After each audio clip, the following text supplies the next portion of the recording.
recording. All right, good morning, everyone. Thanks so much for joining us for our second Sustainable SIFs. I am Mary Linn Leonards. I am the Chief Revenue Officer for Impact Recycling.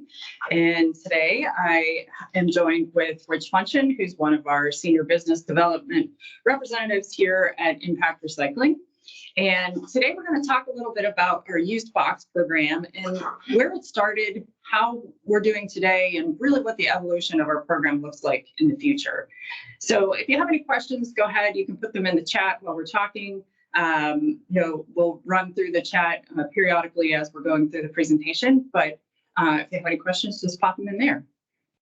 So let's talk about where we started from the beginning. And if you look back at the evolution of American Box and sort of where we started, our owner at the time had a business that was very much like a Cintas type business, industrial maintenance, did a lot of work for some local companies here. And one of the companies he worked with very closely here was Tasty Cake. So at the time, he went into Tasty Cake and he actually was doing some work for them, and they were going through an audit. And they had thousands of boxes at the time sitting on their floor, and they needed to get rid of them. And the owner approached our current owner and said, hey, you know what, as you're doing all this work here, is there any way that you could actually take those boxes from me just to get them out of my hair?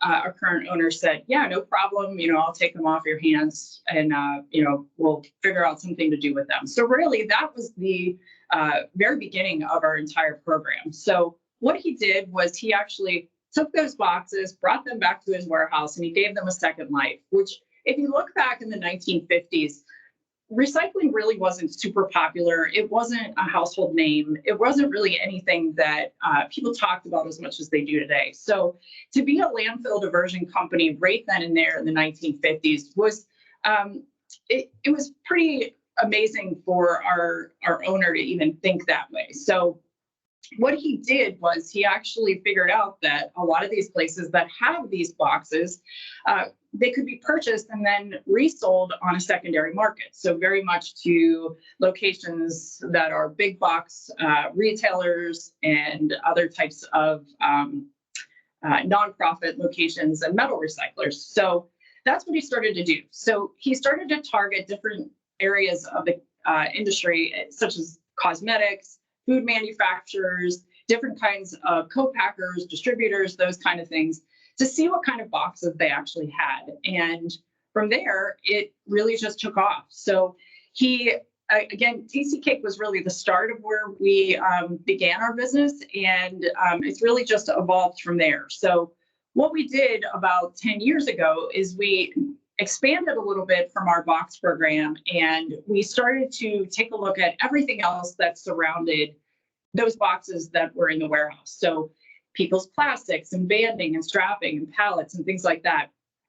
And we started to offer services so that we could create mixed loads, so that if we were dropping off boxes for a customer or we were picking up boxes for a customer, we could actually build one load for a customer and take it all at the same time. So that's really how Impact got started. And that's where we are today. And we're continuing to grow and evolve as time goes on with different offerings and different recyclables that we have in the fold. So let's take a step back and kind of talk about what the program really means and what is a once used box. So a once used box is exactly what it sounds like. It's a box that's been used once. So it's a box that has come into a facility, has been packed with some type of material, and then shipped outbound. So it's usually the same material over and over and over again. So if you think of a company that purchases caps or bottles or something that is of consistent sizing over and over, those are the types of boxes that we look for. So those boxes generally come in, they are classified as the same size, and then from there, generally they get shipped out and they go to a baler. What we like to do is we take those once used boxes and we put them back into circularity to other people. So it's a great program that, again, takes material out of your baler. It doesn't involve as much labor. And we're going to talk about that as well as our time here this morning goes on. So let me talk a little bit about how do we evaluate a box for pricing. So when we look at boxes, we look at the size of the box first. So every box is a little different. So we look at things like the size of the box, the strength of the box, and where it was manufactured.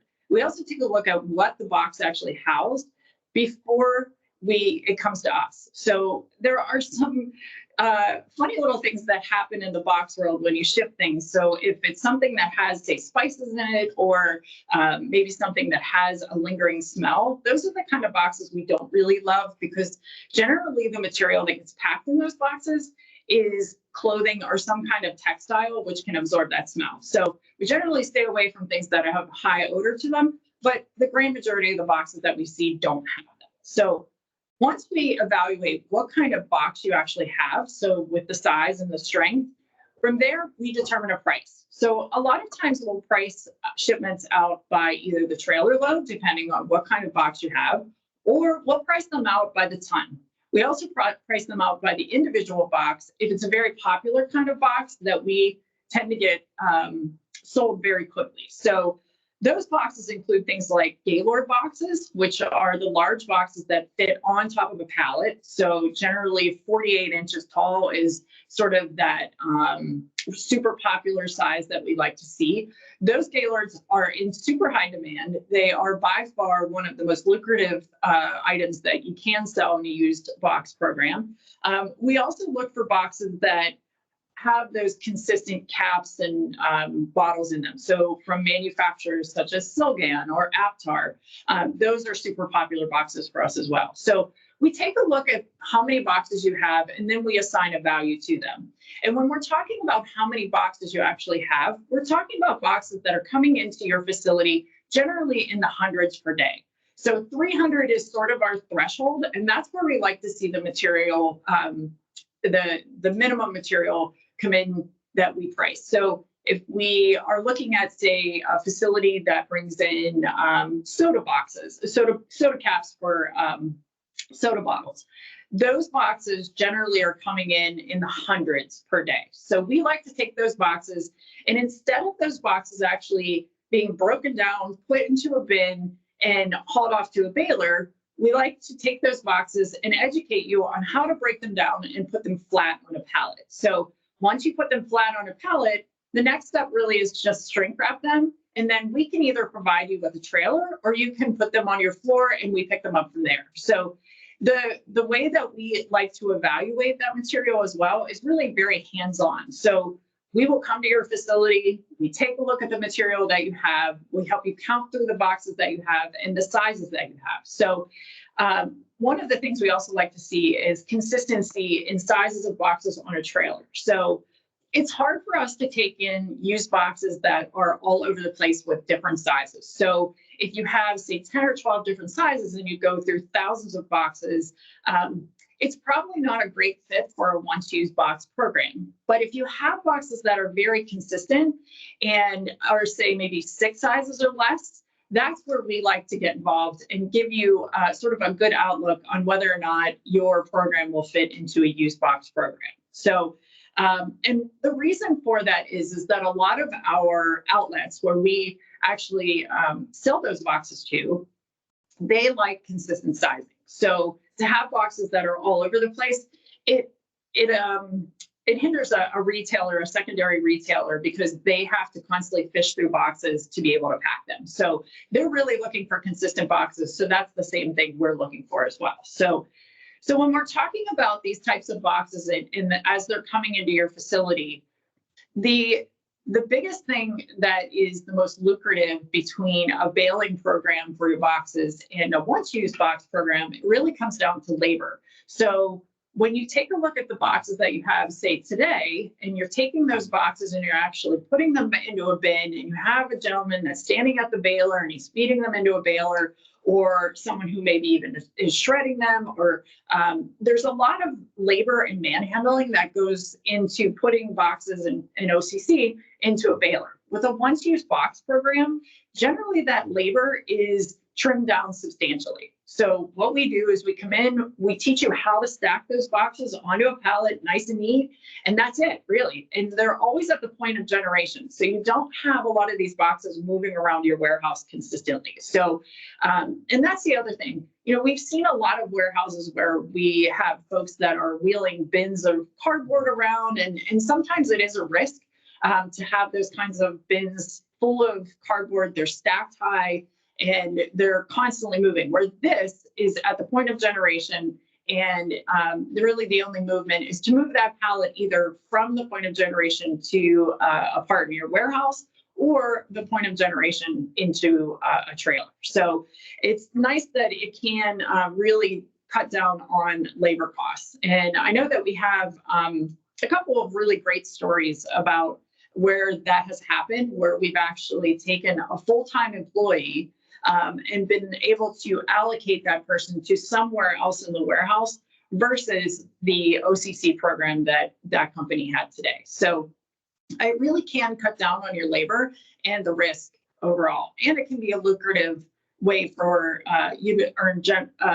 new revenue as opposed to sending it off for baling, which, obviously has a cost to it. So what are some of the other things that I'm saying here? So let's talk about, again, our process with even evaluating and whether or not you can have a trailer on site. So a lot of times it's difficult to have a trailer on site if you don't have a lot of room. So a lot of room on your floor, a lot of room in your warehouse, a lot of room in the parking lot.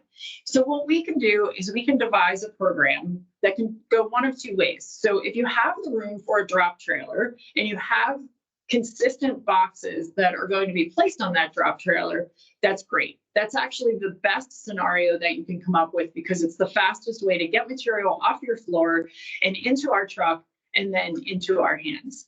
Now, that's not always feasible for everyone because of the space constraints that some people have. So what we can do is we can work with you on a set pickup schedule if you don't have the room to be able to store a lot of boxes on your floor, or we can teach you how to stack them appropriately at your warehouse so that you will have plenty of room to maneuver around and not really have a hindrance of any kind of room that where you're taking up valuable floor space. So the other thing is that it also takes material out of your baler. So you may not even need a baler at that point. And a lot of times we've seen folks actually remove their baler altogether for their OCC programs. And generally they'll use that area to stack their boxes and hold their boxes there. So yeah, I think so, especially with how labor's been the past 3, 4, 5 years, to get that individual away from the baler into a more revenue generating position is just another caveat into our program that people are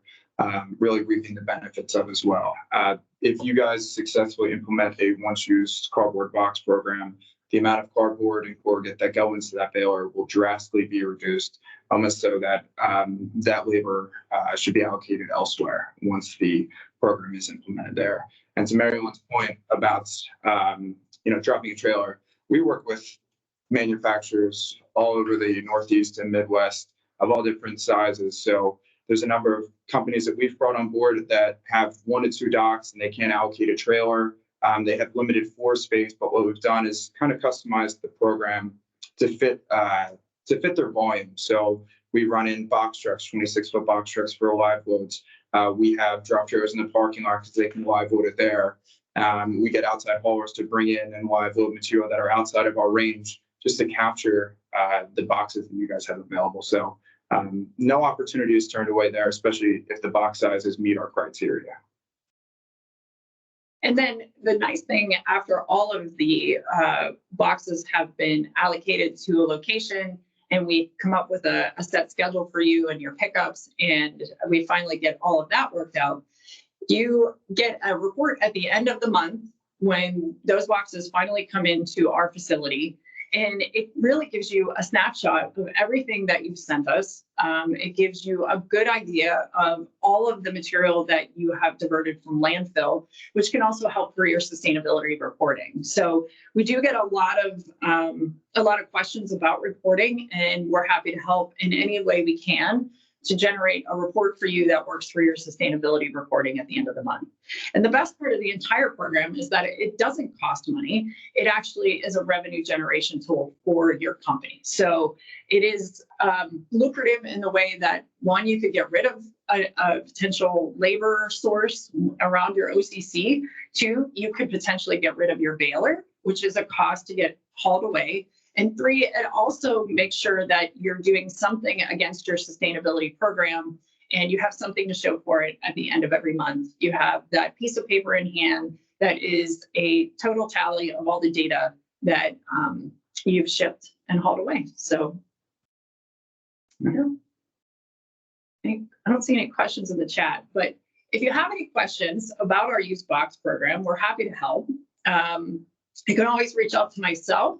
We have lots of contacts on LinkedIn, or you can reach out to Rich, and we're happy to answer any questions that you have. And we're happy to come and see your facility, take a walk with you, and just see if you're a good fit. So thanks so much for joining us this morning. Is there anything else you want to add? No, covers everything. No? All right. Well, thanks so much for joining us this morning on Sustainable Sips, and we will see you next month with another great program. So have a great day, everyone. Thanks so much for joining us.